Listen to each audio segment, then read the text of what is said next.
The views and opinions expressed in Cold and Missing are exclusively those of the hosts. All parties mentioned are considered innocent until proven guilty in a court of law. Cold and Missing also contains adult themes and languages. Listener discretion is advised. I'm your host, Allie McLaughlin-Solkowski. And I'm your co-host, Eli Solkowski. And this is Cold and Missing, where we cover cold cases and missing person cases. Hello, everyone, and welcome back to Cold and Missing. I'm your host, Allie, and just like before, in a past few episodes, it's just going to be me this week coming to you. On the date of recording, it's actually my husband's birthday, so we spent all day celebrating Eli and what a wonderful guy he is. So it's actually quite late in the evening, and he's already in bed, so it's just me coming to you. But this week, I found a case that, and I know I've said this before, but I was just truly shocked that I hadn't necessarily heard of it before and was really surprised that it's not like a more well-known case, in the true crime community. So I think we should just get right into it. There's a lot of information. This was covered locally quite a bit, so there were lots of resources to go through. So I have quite a bit of a timeline to bring to you, but this week we are covering a cold case. And this week, we are going to be covering the Florence beauty shop murders. And this is actually a triple murder. So we will be discussing the murders of Dorothy Harris, Brenda Patch, and Cindy Paulus. And this takes place in November of 2001 in Florence, Montana. But first, a little bit about the victims. Dorothy is 62 years old in 2001, and she is the owner of the Hair Gallery and All About Nails located on a busy highway in Florence, Montana. It should be noted that Florence is a small town. Around this time in 2001, they had a population of about 900 people, but it had been growing recently. There was a boom in population because of its proximity to Missoula, Montana. Dorothy was happily married, and it was not uncommon for her to show up at her neighbor's house with a plate of cookies.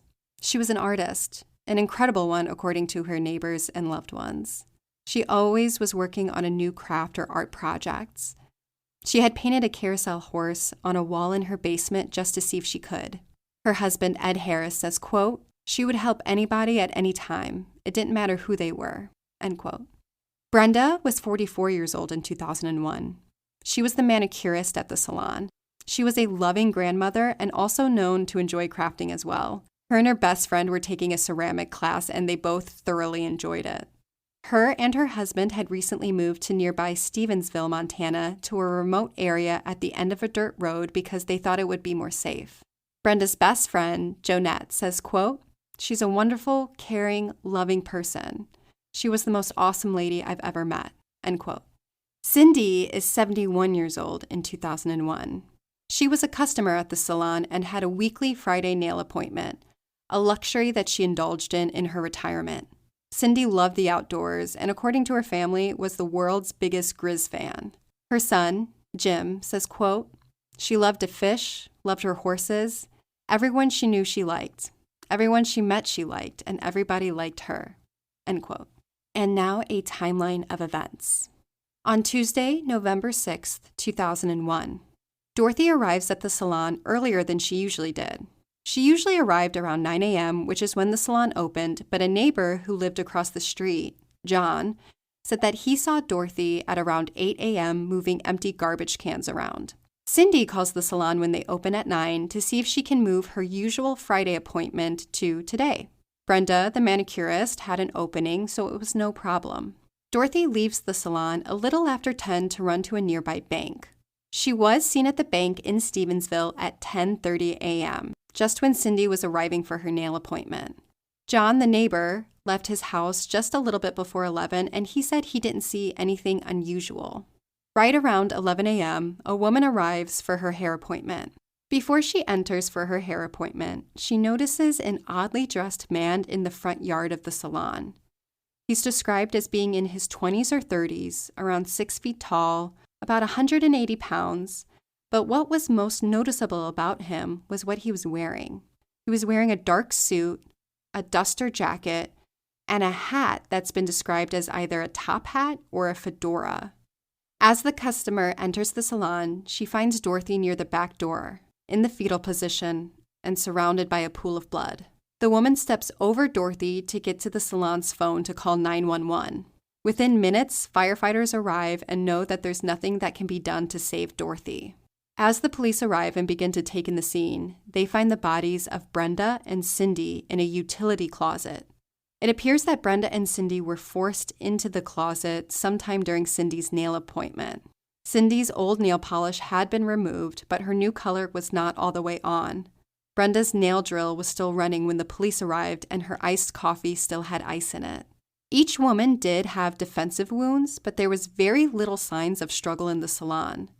Nothing was really out of place or knocked over, but all three women had had their throats deeply slashed, according to police, so there was a lot of blood. There were no signs of sexual assault or robbery. The only items missing from the salon were 2 beautician capes. Police quickly begin canvassing the area. They find a footprint a few blocks from the crime scene, but they're unsure if it's related to the murders, and they bring in tracker dogs to try to trace the scent of the killer. Based off of the circumstances of the scene, how far Cindy's nail appointment had got, and knowing Dorothy was at the bank at 10:30 before being discovered by her customer at 11, police believe the murders took place between 10:30 and 11 a.m. The next day, Wednesday, November 7th, police start to zero in on the oddly dressed man who was seen in front of the salon and later behind the salon, moments before Dorothy was discovered. The oddly dressed man had been seen by at least 7 people both before and after the murders. After the murder, police are able to track him via witnesses through the streets and alleys of Florence, eventually making his way to a bus garage parking lot where he jumped the fence and he was later seen walking into the woods. According to the sheriff at the time, Perry Johnson, quote, "He appears to be real focused. Obviously, it appeared he had a destination. He wasn't running, but he was walking with a purpose. The man was last seen walking into a wooded area south of Florence in the area adjacent to One Horse Creek Road." End quote. Police also begin to talk to the women's families to see if any of them could have been the target, since it was not obvious at the crime scene. I took this as meaning that the women all had similar injuries, but no one woman had worse injuries. Police do not want to believe that this was just a random killing, that someone just woke up one day and decided to do serious evil. The families of the victims are brought to the crime scene to see if there's anything missing that police didn't notice outside of the capes, but everything was in place. The women's autopsies are conducted, and while police do not give additional details, they do confirm that all the women had their throats cut and had trauma to their upper chest and neck area. Police will later say that there are some additional details revealed by the autopsy that to date has never been made public. Thursday, November 8th, this is just 2 days after the murder, Sheriff Perry Johnson is asking for help from a lot of different police agencies in the state and as well as FBI profilers. He says, quote, "We don't care who solves it. We want to solve it. We don't care how it's solved. We want to solve it. We want to bring some closure to the families. We want to do a job that we're responsible to the community and we're invested in it. These are our neighbors too." End quote. Police are also looking into a strange classified ad that was placed by a Florida resident on October 14th, so just a few weeks before the murder, that said, quote, "It is time, ... to pray for the needs of your neighbors," end quote. This isn't brought up again in the investigation, but still, it's just a really strange fact of this case. The public is very responsive and tips are being called in every day. On Monday, November 12th, just 6 days after the murder, Cindy and Dorothy's funerals are held. Over 800 people attend the services. Police had worked through the weekend following tips and other leads. They want to stress to the public that they are not looking for a short-brimmed cowboy hat, but the hat is described as a fedora or top hat, so very specific. Later that day, police conduct a grid search about a third of a mile away from the crime scene where the strangely dressed man was seen by witnesses walking into the woods. They're hoping that they can recover the murder weapon, which has not been found at this time. But nothing is found during the grid search. The next day, November 13th, Brenda's funeral is held and around 400 people attend the service. The Ravalli County Police had gotten in touch with the Nez Perce Tribal Police since they had a forensic artist that had been trained by the FBI. The artist was to interview witnesses and to make a sketch of the oddly dressed man that was seen on the day of the murders. On Wednesday, November 14th, so this is just over a week from the murders now, police released the sketch created by the artist. Police emphasize that at this time, they do not consider him a suspect but want to talk to him since he was seen so close to the murder site and are curious as to what he saw. However, they do concede that the fact that this man has not come forward himself already is suspicious. Police still do not have any motive in the case. However, they do release a picture of a pair of wraparound style sunglasses that was found in the middle of the crime scene. None of the victims' families recognize them, so they assume that either the killer lost them during the attack or perhaps a customer had left them there. They ask the public that if they recognize the sunglasses to please come forward. Police will send the sunglasses for DNA testing, but when the results come in a few weeks later, only the victim's DNA is found on the glasses. There are no other contributors. On Thursday, November 29th, this is 23 days now since the murder, a $10,000 reward is being offered for information in the case. The friends and families of the murder victims hope that this money motivates somebody to come forward with the tip that's needed to close the case. The police still haven't ruled out the idea that there are multiple suspects. Detectives have also come up empty trying to find a connection between all three women. It appears that they really only dealt with each other professionally. Some investigators still believe it was just a random attack. However, others believe that since a knife was used, that this was personal. Either way, police continue to search for a motive or a link to help them close this case. On December 7th, so it's just been over a month now since the triple homicide, police say that they have entered fingerprints, DNA, and hair fibers into the national databases. National databases are still pretty new in 2001, so they're not as robust as they are today, and there are no hits that come from this, and to date, I couldn't find that any hits ever come from them being entered into databases. Police do work with producers from America's Most Wanted, and when that airs in December of 2001, they do get a flood of tips from across the country, but none of them turn out. On December 13th, nearly 5 weeks after the murders, police do confirm that they have fingerprints and palm prints from the scene, and they say that the palm prints is their strongest evidence at this point.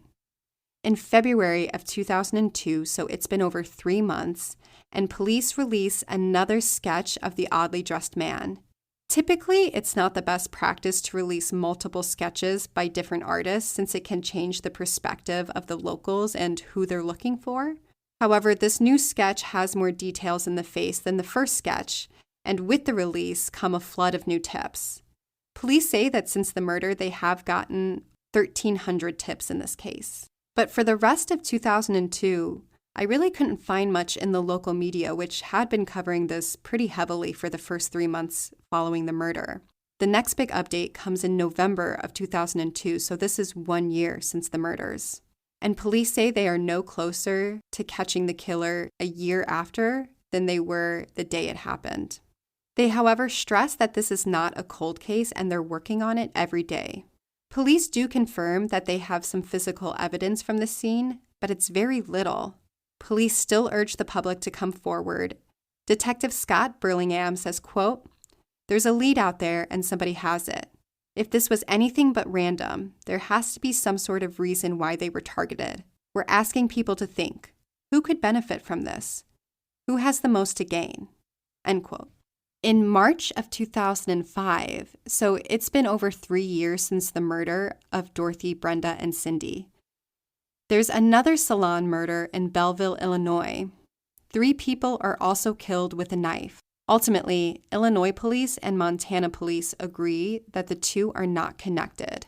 The suspect in the Belleville case died from COVID in 2021 while awaiting trial for the murders.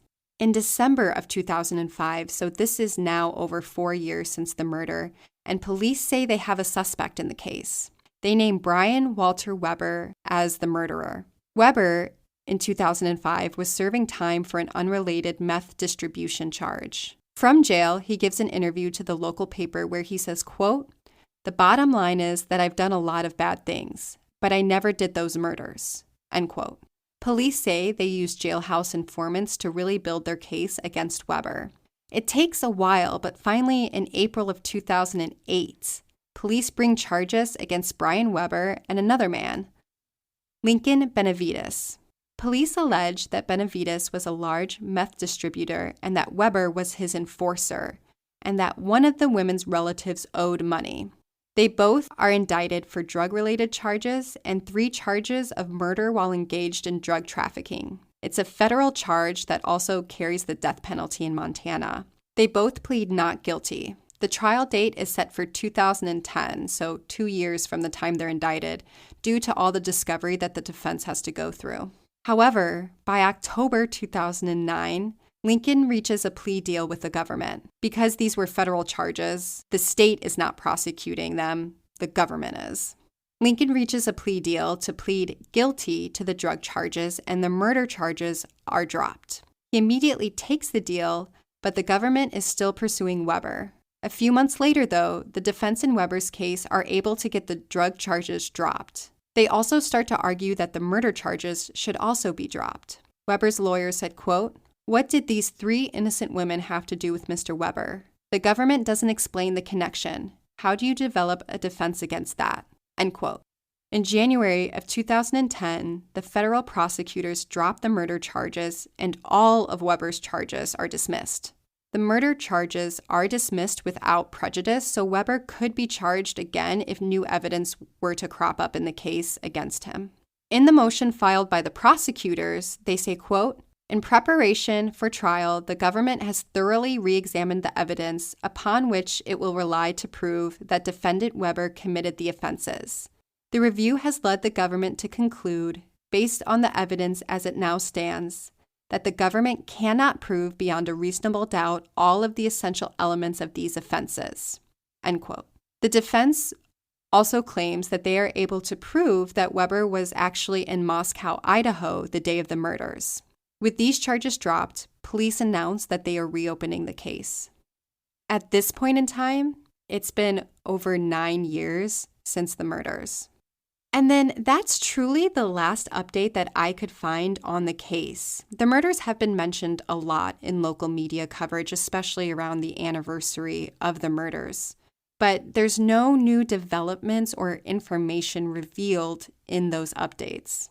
Usually it's just a retelling of the story and then focusing again on that oddly dressed man. So with that, if you know anything about the murders of Dorothy Harris, Brenda Patch, or Cindy Paulus in November of 2001, please call the Ravalli County Sheriff's Department at 406-363-3033. And the sources for the timeline today come from Great Falls Tribune, the Billings Gazette, Ravalli Republic, the Independent Record, the Montana Standard, the News and Observer, the Missoulian, the Town Talk, Rushville Republic, the Item, the Daily Spectrum, the Los Angeles Times, and Great Falls Tribune. So that is the triple homicide of Dorothy, Brenda, and Cindy. And as I mentioned at the top, my reaction when I first read about this case and heard about it was just shocked that I hadn't heard about it before, especially with this really oddly dressed man associated with it. On our Instagram, we're going to be posting composite pictures of this man that I was able to find during my research, just because it is odd. It's really odd. And the brutalness of it all, these women had their throats, the police say, deeply slit. That is a brutal murder, and it's angry. Like that just, I mean, it's evil, right? Like that's the basis of it, but it's so evil and angry, and it's just so hard to believe that it would happen in the middle of the day in a beauty salon on a pretty busy highway. I think when I was reading that this highway gets up to 5 lanes at times, so people are constantly passing it. And, you know, I think that speaks to the 7 witnesses that also saw this oddly dressed man. At one point when he was crossing the street, a bus driver actually had to stop to let him cross the street. So he was seen by a lot of people. He wasn't necessarily trying to hide his walk away. And again, police never publicly name him as a suspect, but they do really want to talk to him and identify him. And like they mentioned, it is odd that he didn't come forward himself if he had nothing to do with it, right? So I think, some questions that come up for me is like, obviously around this man, they always refer to him as an oddly dressed man. And, I think that's right. He's in a suit. He's wearing a duster jacket, which is like when you think of like old-timey Western jackets, they're usually pretty long and almost have like extra fabric around the shoulders, almost like a small cape, and then a top hat or a fedora. Like it's almost like a costume, like it's 2001, so top hats aren't really in style. I could see maybe more of a fedora being in style, but still the whole outfit is like a costume. I can't think of any time I've seen a top hat casually in real life. It's always in a theater production or, like carolers going around on Christmas. Like it's always very purposeful. A top hat is worn, not just like your casual going out hat in the 2000s. That's I've never seen that. And to have that fact in this case, this man seen right at the time of the murders, like it's a very short window of time, 10:30 to 11 a.m. That's the time frame, 30 minutes essentially, because we know Dorothy is at the bank and she comes back. And I believe, if I remember correctly, that she had come back with a bank envelope. So there was, cash in this envelope and that was left untouched. None of the women's purses were gone through. Nothing was taken except for those beautician capes. And people who saw this man after the murder say that he was carrying something, but it's never really specific if it's like a fabric folded over his arms or if he's carrying like a bag or something in his hand, just something small. It's never really clear what the witnesses saw him carrying, but he is carrying something. And the only thing taken from the salon are those capes that hairdressers put around you so you don't get hair all over your clothes. A black one and a gold one, if I'm not mistaken. So why? And that's my next biggest question to so much of this. It's just why these women? Why right now? Why did this happen? Police to this date have never really been able to find a motive for the murders.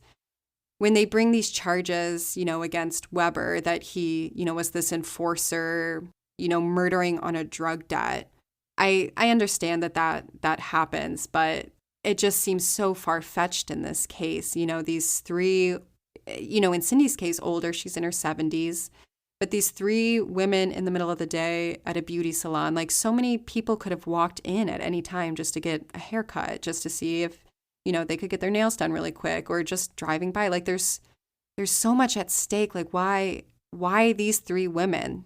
It's mind-boggling, just really mind-boggling to me. I will say that I was really impressed with Sheriff Perry Johnson. He was the sheriff at the time of the murders.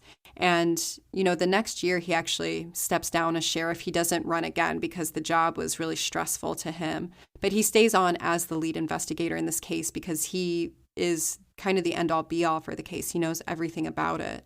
And I was really impressed with how he reached out to so many other agencies so quickly just to get as many eyes on it. And that's something that he did throughout the years. He would travel the country to talk to other police agencies and kind of run this case by them because, like he said, he doesn't care who solves it. He wants it solved. And I really commend that because that's not always the case in policing.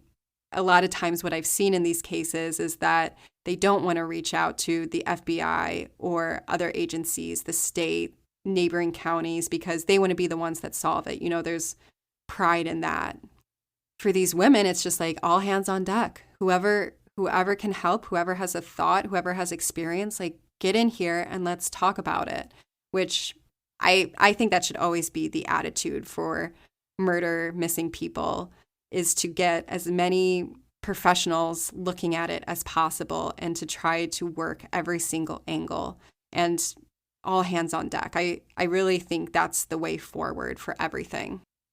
I really hope that in the future there is closure for this case, and I hope that for all the cases we cover here. But this one, with the 3 women who were so loved, like each one of them had like around 400 people at their funerals. Like that is truly what a testament to their lives and the people they touched and the people who loved them. Like they all showed up for these women to pay their respects, and the whole town was affected by these murders. People talked about how they never locked their doors before in Florence, Montana, but all of a sudden they were locking doors. People were going to get the mail, with a pistol on their hip, like just scared because it really does seem random. And, without being able to find a motive, without being able to find a connection between these women that would lend itself to a motive, for me, it kind of leaves it at like, this was a random act of evil, like random in the way that like maybe somebody had wanted to do this, had wanted to commit a crime and wanted it to be a murder and had thought about what they were going to do and went to go execute that morning. And Dorothy, Brenda, and Cindy were just in the wrong place at the wrong time, just crossed this guy's path, or more, he crossed theirs. This oddly dressed man, and the costume of it all, it's like, did he want to be like this figure? He was not necessarily scared to be seen by people. And I have to think that he's involved somehow, because he was there right at the time of the murders and then briskly walked away and disappeared into the woods. Like, what? It's really hard for me not to focus on him, which I know is not a good investigative tactic. You shouldn't just zero in on somebody, but I want to know who he is so badly. And I want to know what he saw if he didn't do it. If he's not the killer, he probably saw the killer in some form. He saw a car, he saw somebody running away, he heard something. He definitely is a witness somehow to this, if not the perpetrator. So I hope that we can identify this man, this oddly dressed man, and get justice for Dorothy, Brenda, and Cindy. Their families are still so devastated by the loss of these lovely women that they deserve those answers and that closure if that's what they want, I'm going to be posting pictures on our Instagram at Cold and Missing of Dorothy, Brenda, and Cindy, along with the composite sketch of this oddly dressed man. So please go over there and check it out. Throughout the week, I kind of post them every couple of days. So if you're not following us already at Cold and Missing, please do. And if there's ever any updates, like how we're releasing our episodes on Thursday now, that's all announced on Instagram, as well as our website, www.coldandmissing.com.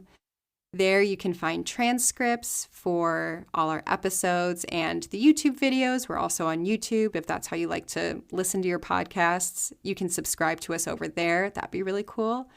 And if you could just leave us a review while you're in your podcast app, 5 stars, thumbs up, rainbows and unicorns, whatever that metric is in your podcast app, it is so helpful. And if you can leave us a written review in Apple, I would be forever grateful. It is so helpful to getting this podcast out there and getting this story amongst all the other ones that we cover out there. But that is truly all I have. So thank you so much for listening to Cold and Missing. I'm your host, Allie McLaughlin-Silkowski. Have a good week and stay safe, y'all.